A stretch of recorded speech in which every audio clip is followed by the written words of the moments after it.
And now, the moment you all have been waiting for. It's time for the Rad and Bad podcast by Hickory Learning Group. Here are your hosts, Mike Carrero and Sean Yocum. All right, folks, welcome back to Rad and Bad, where we say the quiet parts out loud. Amen. Amen, Mikey. I'm here with Mike Carrero, BCBA LBA, and I am Sean Yocum, BCBA LBA, and this is the Rad and Bad podcast. Today's episode, or the episode that you are going to be listening to, it's definitely going to ruffle some feathers. It's time to open the box. It's going to ruffle some feathers, because we are going to dive in. We are going to dive into the big sacred cow and ABA land bike, the infamous 30 to 40 hour model. You mean the forced 40-hour model? You said it, not me, Mike. you said it, not me. The 30 to 40 hour model, the cast-backed, insurance-funded, widely adopted standard that says, hey, if your kid's not getting full-time ABA, are you even doing evidence-based practice? Yeah. I mean, if you're not doing a full work week, you're wrong. We're going to find out, because here's the thing. Like everything on this podcast, we're going to take something and we're going to roll with it. And we're going to show you, and we're going to sit there with a fine-tooth comb, and we're just going to dissect everything, right? So the whole point of this episode is, just because something is standard doesn't mean it's right for everyone, okay? So today we're going to be putting this model under the microscope, and we're going to really ask, is this the gold standard, or is it a one-size-fits-all system that's overdue for a serious rethink? Yeah. I think a lot of that ties into kind of our field of this has just become the norm. And so when it's the norm, we just go, oh, well, that's what they did before us. So why don't we just keep doing that? And it takes a lot of difficult conversations and a lot of frustration to eventually say, you know what? It's time to do things different. So let's talk about it. Yeah, I don't want to sit here and say it's bad. I'm going to give credit where credit's due. The 30 to 40 hour recommendation, it didn't come out of thin air. Mm-hmm. Like, this did not just magically appear and the ABA guys are like, yes, here's the number, right? There's a lot of studies. We'll have the studies in the show notes that are showing that more hours can genuinely lead to more rapid progress, especially in young learners. So looking at repetition, looking at structure and the intensity, right? So it does matter, especially when we're building foundational skills in communication, behavior regulation, and adaptive functioning. Yeah. And to add to that, I would say that's the expectation, right? And I'll equate this to a different field, right? Have you ever been to physical therapy? Yes, I was in physical therapy once upon a time. I was in physical therapy. So let's talk about it. You had an injury. And what happened? You went and got some level of therapeutic. It was torn ligaments in an ankle from going up and getting this ridiculous rebound where half my body was above the rim. And then I woke up because I can't jump. I was going to say, I believe that you believe that. But in that same aspect of things, when you go to a therapy service, what did you naturally start doing outside of those therapy service hours? I was doing the recommended exercises to strengthen my ankle so I can get back to jumping as high as I was jumping. Exactly. So you went under an intensive amount of therapy, even though in that specific situation, this is not prescribed. This is the exact same thing. I would expect to see, dare I say it, I would demand those kind of results. If you are providing this quality and quantity of service, I would expect to see results.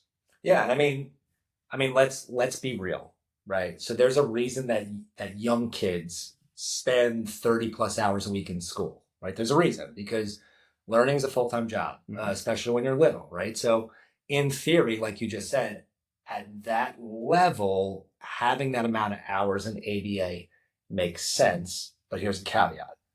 For some, right? I'm going to emphasize for some, right? And in that same vein, if it's done correctly, because just because you have the 30 hours, are you actually doing 30 hours of quality service. Mike, you hit the nail on the head. I mean, I'm going to get into that later. And I love what's that called when like you Foreshadowing. Foreshadow. It's like, you give a little teaser right there, right? All right. So look, here's where it gets dicey, right? So, excuse me, a little burp there. It's from drinking the coffee. I can't get away from it, Mike. I just can't get away from the coffee. But look, when we're sitting here and we're talking about things getting dicey, let's just sit here and say, usually if you're listening to this podcast, or me and you for, lack of a better word, because we're the only two in this room right now. And who knows, maybe there's only like one other person listening to this podcast. But if you are listening to this podcast, chances are you are probably a behavior analyst, right? Or a parent. Right? So a lot of times within our field, we're preaching individualization. But then we look at this study that comes out, right? And it's a cookie cutter 30-hour bus mentality, right? And it ignores nuance, it ignores context, and in my opinion, humanity. I mean, it's ignoring humanity. So like, what if their needs, like you don't need 30 hours. Let's just say you do an assessment and they really don't need 30 hours. Or what if the family can't realistically manage that schedule? Mm-hmm. Or we did a whole episode on coordination of care and collaboration. What if there's other therapies or inclusive environments where they're already providing meaningful support? So what do you do then, Mike? Well, I mean, it ties into our last episode. If we take a step back and we truly value what we're doing and value who we're providing a service for, and look at the longevity of what we're looking to do, right? Because we want sustainable impact that leads to lifelong outcomes, then my flat answer is we don't use those full 30 hours. We might have them, right? Because you might have this ebb and flow. I'll use the school system as a perfect example, right? We transition a kiddo into school because that's the goal that's like for the individual and the family. I'm not just going to automatically say, all right, cool, we're never going to use these hours, right? You have them.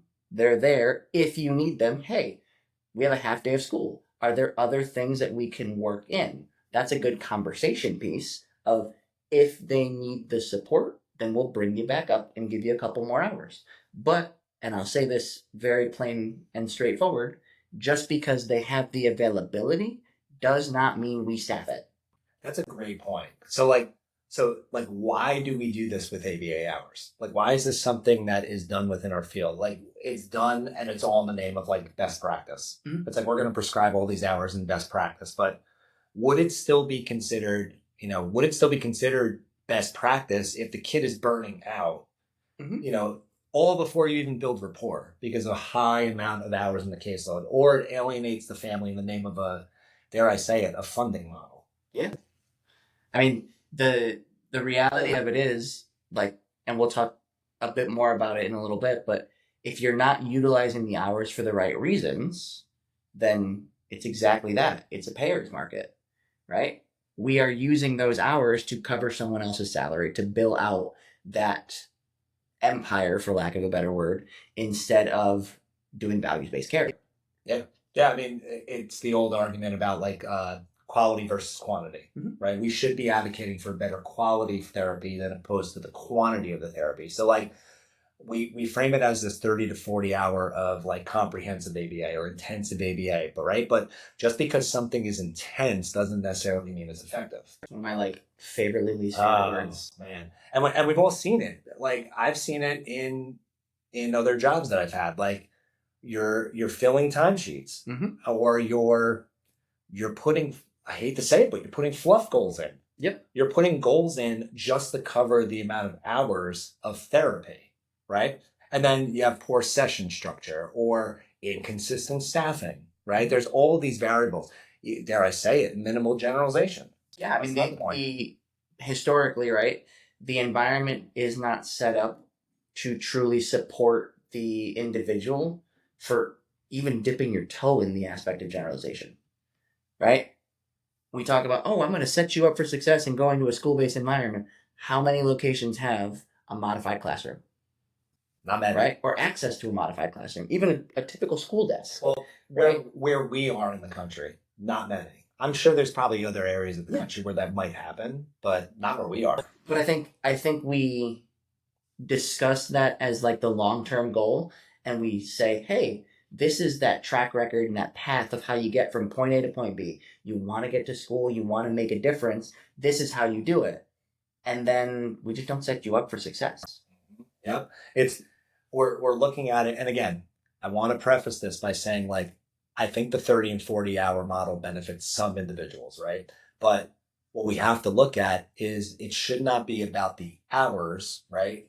It's got to be about the impact with those hours. So if you can justify it because a client actually needs it, great. But let's call it out, because that's basically what we're doing. Let's talk about the money. Let's talk about the money right now. Well, I'm going there. Let's talk about before you get into that one, I want to touch base on the aspect of the 30 to 40 hour caseload, right? If you are justifying the need for those hours, when are you fading them? Right? Because if we're going to say it's an intensive treatment model, that means that you are getting a, like, in your face, like, this is very, I'll say hands-on, even though I'm not saying hands-on, the individual, right? This is very intense in the aspect of, or what it should be, a service, which means those hours should be utilized as consistently and as intensely as possible, so that by the time that next authorization or within that same authorization, what happens? You say, okay, we have reached the point where we no longer need this amount of service hours or this intense of a treatment modality, and we're immediately starting to program for fading out and generalization. That doesn't mean kicking people to the curb. That means focusing on values-based care and saying, hey, you went from a 30 to 40 hour model. I understand that when we started this, we said it could take 6 months, it could take 12 months, it could take forever. We don't know yet. But based off of the individual and their response to treatment, we can now go down from 40 to 35 to 30. And I'm not saying these like hard and fast numbers, because I think that's also a big issue, is it's like, well, if they're not 40, they're 35. Where'd you pull that number from? Right. Every single number that I've ever seen is 40, 35, 20, 30, 25, and so on. Blue 80. Blue 80. Hike. And like, again, don't even get me started on you hit 15 hours? Goodbye. Yeah. Right? Like minimum. You just graduate services. You're done. Well, I mean, Mike, you're kind of hitting a point that I was going to bring up with the talking about money, because I think the hours are being justified because of the funding model. Yeah. Right. I think the funding model, when you look at it from insurance funded ABA. Now, again, the 30 to 40 hour model doesn't necessarily have to be like from an insurance funded approach. It could be 30 to 40 hours of intensive ABA treatment in a school setting. Right. Yeah. But we're going to talk about what I kind of wanted to talk about here was, the funding model matters. So like the system right now is set up to reward quantity. Right now, insurance reimburses based on hours, not outcomes. It reimburses on a fee per service model, not the outcomes of the fee per service. And that's a problem. So as a business owner, as someone that owns an ABA company, that financial pressure is real, right? So we can't pretend, I'm sick of pretending, that doesn't color recommendations from ABA companies, even when we want to say that it's client-centered. But I want to be clear. I think most BCBAs are out here grinding ethically. I do think BCBAs are, for the most part, writing those ethical recommendations. But if we're going to call ourselves science-based, we need to be willing to audit the system. And I'm not just saying that with like our own intentions because of like the model that we're preaching about, a parent-led model. But I really do think we need to be willing to audit the system as a field. Yeah, I mean, it makes a whole bunch of sense. I mean, I can tell you, like, experience-wise, and I'd love to hear your input on this one. We do a lot of checking the box for the sake of hitting the justification, right? So we're going to do this standardized assessment, and we're going to work on objective 1A, 1B, 1C, all the way down to you have every letter in the alphabet, right? And then when you get that one, you go to the next one, and you're on 2, then 3, then 4. And we're justifying significant durations of treatment across multiple authorizations, years. I mean, I can't tell you how many families I've met where we've been in ABA for 5, 6, 7, 8 years. Well, yeah, because if you're doing it based off what you're saying, you can pull any kind of assessment and say, oh, here's all these goals that I'm going to teach you. When in fact, like, you should flip the switch and say, okay, how am I going to teach these families, or how am I going to teach a special education teacher or this SLP or this OT how to teach, right? How am I going to teach them how to teach and use ABA principles so they can teach the skills? Exactly. Because if that's the case, like, let's call it how it is, right? The RBT and the 3-tiered model, like, you can teach anybody right now based on the standard. As long as you got a high school diploma, you can teach someone to be an RBT. So what's stopping us from teaching families who spend the most time with those individuals how to do what an RBT does? Yeah. And I think and again, highlights our model, but again, from a field perspective, let's take a step back and look at what we're actually doing, right? First off, do you know how to run multiple assessments? Yes. At the same time? No, Right? I don't. Are you willing to say and expand your skill set across multiple assessments? Because let's be real, life is not this linear path of, I'll use the VB map as an example, right? Milestones 1, and then 2, and then 3. Barriers. It is not the other stuff. It is not all right, cool, we're going to go from box to box to box. That's not how life works, right? You might be, hey, I got some VB map skills in here. I got some ESDM in there. I have some EFL goals, and I'm working on a picture of life, right? Because, yes, standard assessments are great tools, but they're just a reference point. And that jump off point is where we go from, let's take this 30 to 40 hour model, and we do it based off of this idea and say, okay, I'm going to pull a little bit of everything, and I'm going to give you a custom 30-hour plan, right? This is like we're basically glorified fitness influencers at this point, right? I'm going to... Let me say it. No. Show your muscles. Plan, and you are going to get 30 hours of treatment, and it's going to be tailored to you. But if you open the book, and you and I sat next to each other, and we went, do you have 1.6? It's like we're playing bingo, right? Right there. And we just look at each other, got it. And we go, your treatment plan looks a lot like my treatment plan. I wonder why that is, right? And I think there's a lack of accountability. I think there's a influx of just complacency of, this is the norm and this is what I can do and this is what they allow me to do. And they reinforce that behavior of, hey, quicker turnaround times lead to less work on your end. So just push through the assessment, pop in some goals, and we'll just figure it out. Just work through them, right? We have years to work on these skills instead of, hey, these are the specific things that are important to the family for this individual. And it's a conversation of what's important to the family, what's important to the independents, and we should be that resource and sound guide and buffer of how do we make these things happen and individualize the treatment, not check the box. Yeah, absolutely. I mean, talking about the alternative, so like you hit a lot of good points there. So like, what's the alternative to the 30 to 40 hour model? So like the vibe that we're advocating for, you kind of hit a lot. Like that's the guideline. 30 to 40 hours is the guideline, because we can sit there and pull whatever assessment and figure out 30 to 40 hours worth of goals to work. 100%. Right? So we have to be able to pivot, though, based on data, the child response, family bandwidth, like all of these things. We have to be able to pivot and individualize the treatment, right? We're big advocates for considering hybrid models. So like looking at direct therapy plus school support plus caregiver coaching plus other therapy. I mean, we'll use like CLS, respite, like anyone who wants to be involved in that treatment team and is a pillar in that individual and family's life, bring them in. Yeah. There's no reason for it.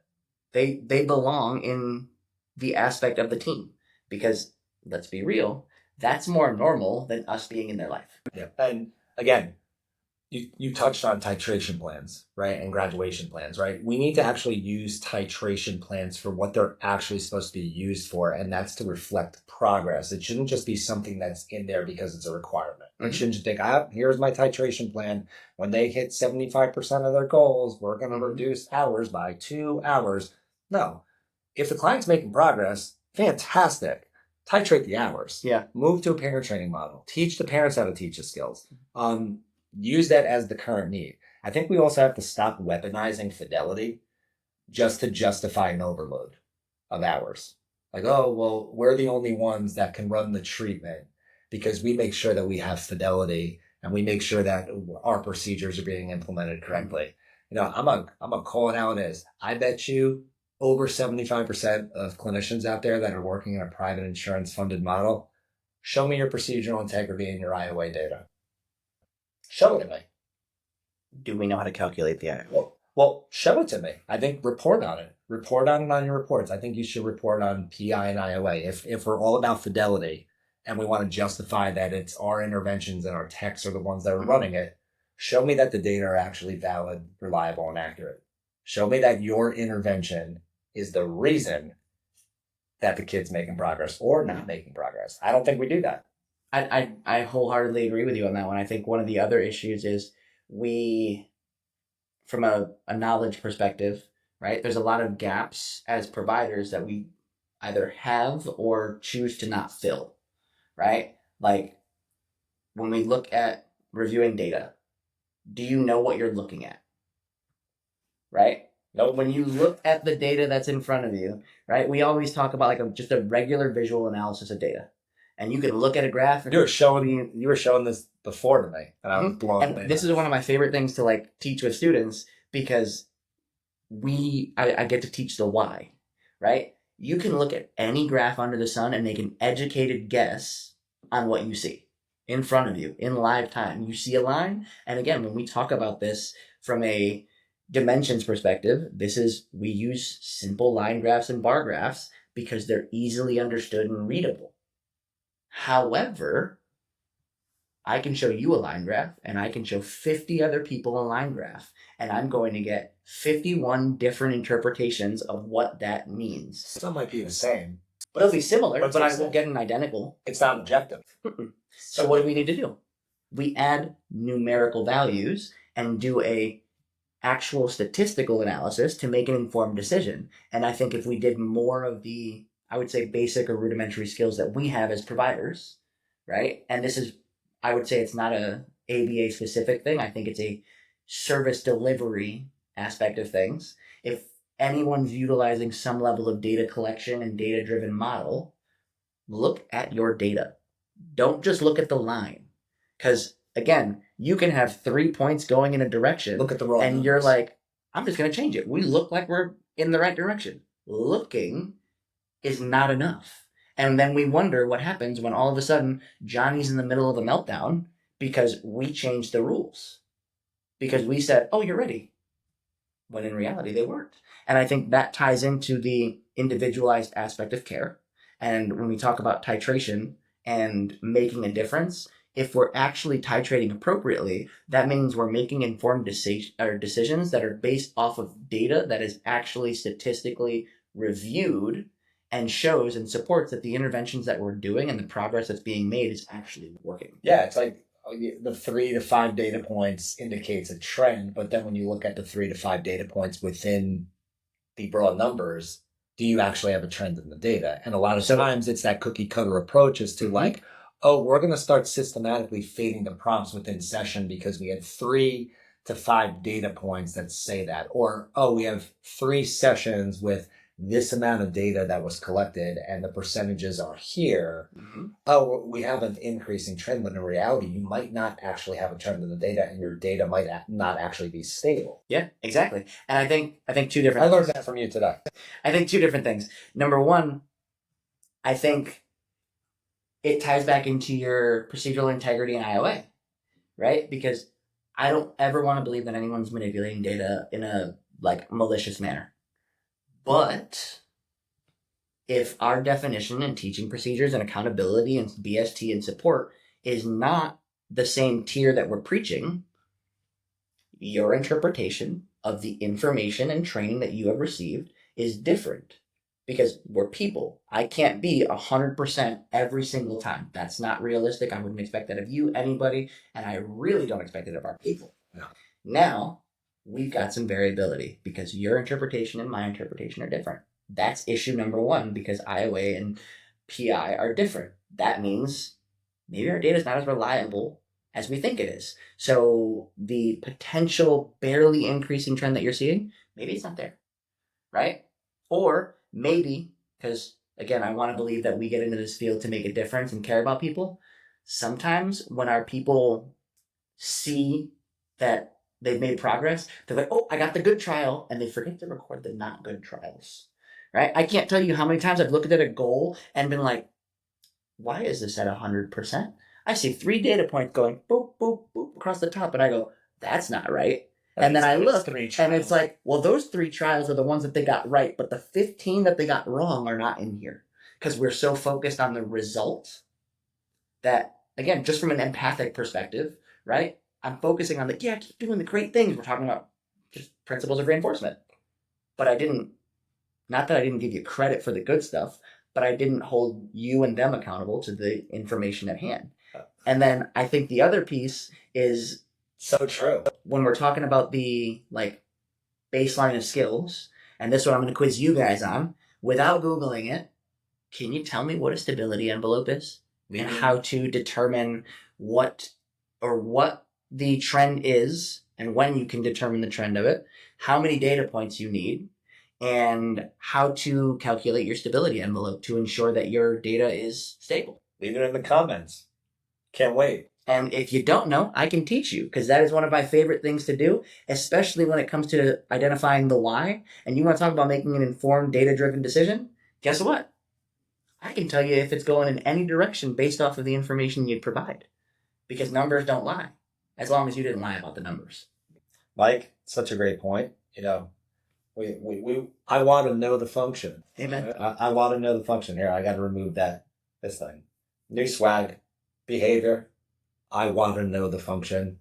Little spin on the foreigner song, but hit the nail right on the head. I mean, let's dive deeper into the rabbit hole. You start presenting this data to insurance funders.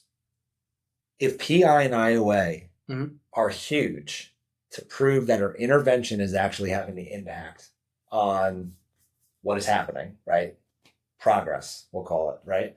If that's such a huge thing, and IOA proves that our data is valid, accurate, reliable, all that stuff, if we don't report on that or record it, what's to say all the stuff that we're presenting to a funder is actually what's actually happening?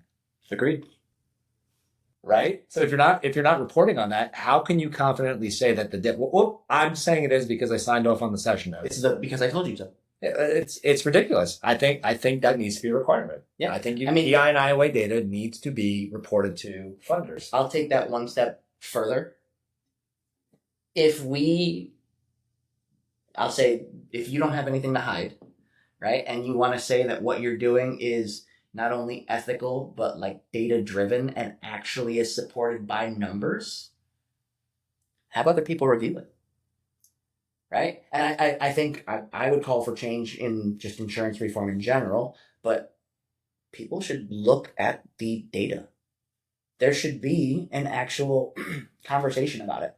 There should be some level of, maybe it's a BCBA looking at the data. Maybe it's just a person who understands how to read graphs, and that is their one specialty. Yeah, and I do know that there's some insurance funders that do that, like with peer reviews and stuff. They'll have BCBAs review stuff, but it's far and few between. I think, historically speaking, I've been in maybe 2 peer reviews ever. Red flags that pop up. Yeah. And then they, defend why you want this. So I'll go into that one.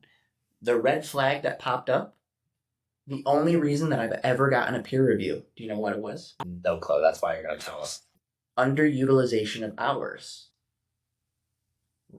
So I requested, because of the fact that we were getting ready to, I wanted to maintain our hours across a summer period because there was no school and they were on a hybrid model. To do an intensive school-based support model where we would mimic a classroom environment and do more of think of it like a homeschool. Yeah. Right? And do an intensive style model to hone in on school-based readiness and ensure that the aspect of skill generalization is there. They said, well, you barely used X amount of those hours. You can't keep those hours. And that was the response.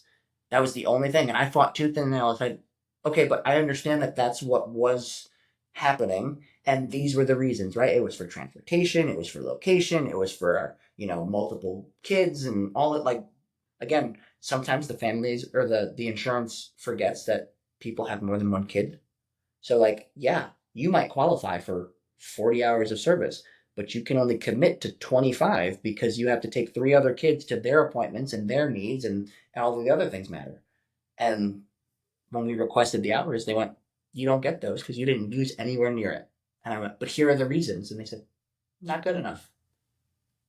And that was on 2 or 3 separate peer reviews. It all came down to you didn't use the hours, so we're not going to use you. And that's a totally different conversation because now you're talking about the funder not wanting to give the clinical recommendation because you didn't utilize it, right? But then it feeds into that same cycle of, hey, we have to maximize the amount of hours that we use if we want to barely justify the need for the hours. But then you're skating by on over-prescribing hours and over-utilizing hours and over-penalizing people that are not, quote, fitting the norm or committed, like, aspect of service delivery for families that they can't use them currently because of circumstances. But they want to. They just have to figure some things out. Yeah, and I think you're absolutely correct with that. We can get on a whole other podcast topic about like how funders need to actually look at the clinical recommendations. But we're at the point of the hot take. Mm-hmm.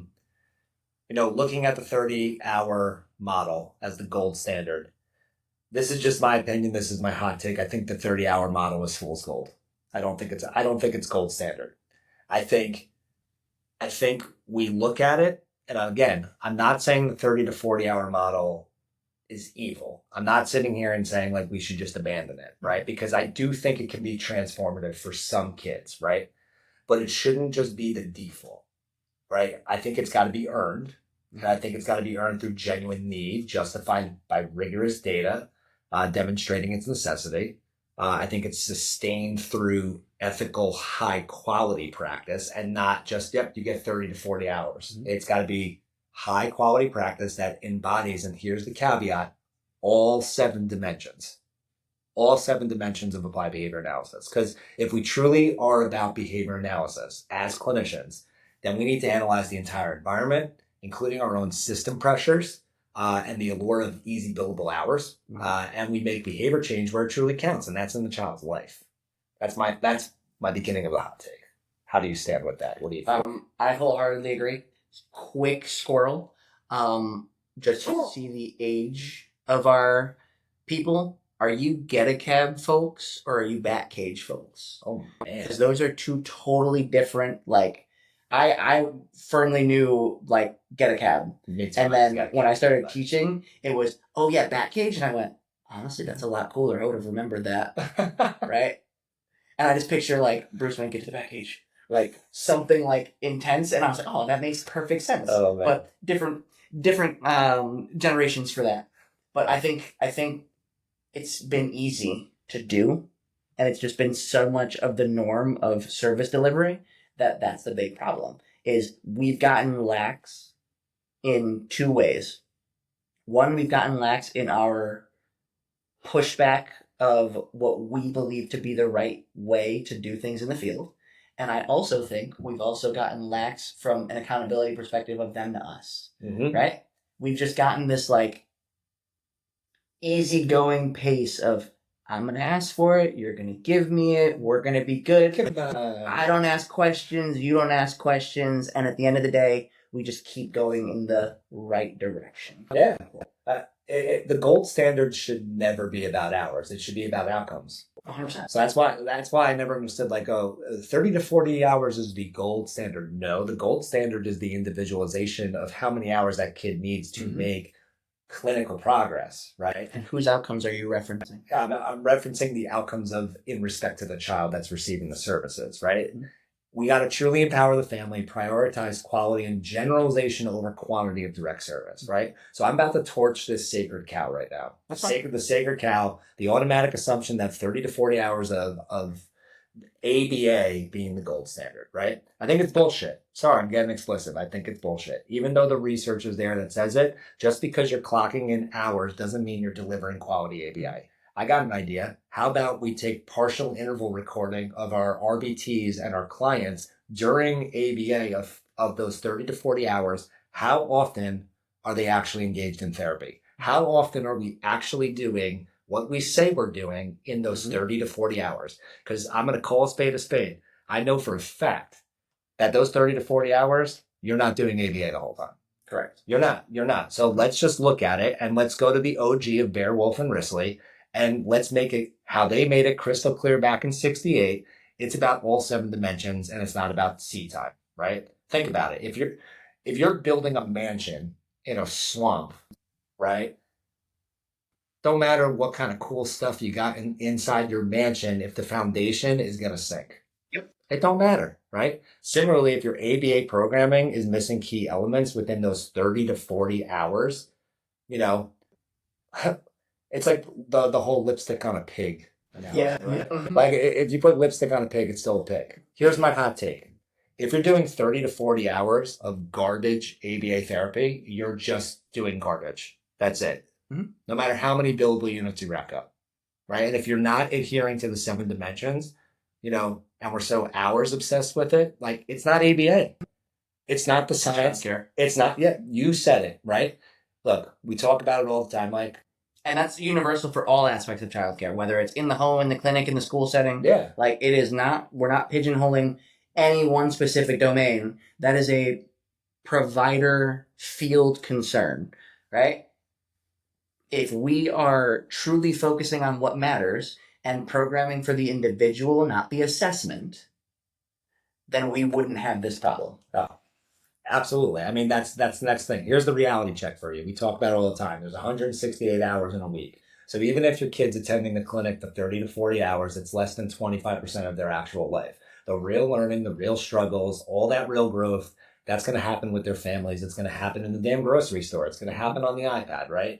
So if your comprehensive 30 to 40 hour program results in a kid who can only label colors in a sterile clinic environment with a bunch of token boards and edibles and all this other crap, you're wasting time. It's performance art. Change the name of your clinic to the ABA Center for Performing Arts, because that's basically what you're doing. Yeah. You're teaching a kid how to perform and check boxes. Like Yeah, that's 100%. what's happening. And I think that's, you're going to ruffle some feathers with that one, but that's totally fine. Don't care. The reality of it is, until whether it's providers or parents or advocates or individuals within the field start to recognize that it has nothing to do with the assessment and everything to do with the individual, then we're not going to be able to actually make skills happen and generalize, right? I can't tell you how many times, and I'd love to hear your guys' input on this one, how many times do you hear, but I don't see it? Or they don't do it here. Yeah, that crystal clear. If your ABA therapy isn't resulting in meaningful generalization of skills outside of therapy, you are not practicing applied behavior analysis as a science intended it to be. Call it something else. You're dabbing in elements of ABA, and you maybe throw around some jargon, but you're fundamentally missing the boat. Like you're not practicing ABA if you're just pulling little elements. That's what I'm trying to say. And I'll play devil's advocate in that specific statement, right? When we're talking about the aspect of generalization, it's not that you have to achieve generalization at a specific time and all of those things. It's that you have to be programming for it and seeing that path forward, right? It's I'm working on these skills because these skills are how they apply in the future, and we're going to start programming for that everywhere and getting that progress started now, not waiting till you've checked the box and going, okay, can they do it somewhere else?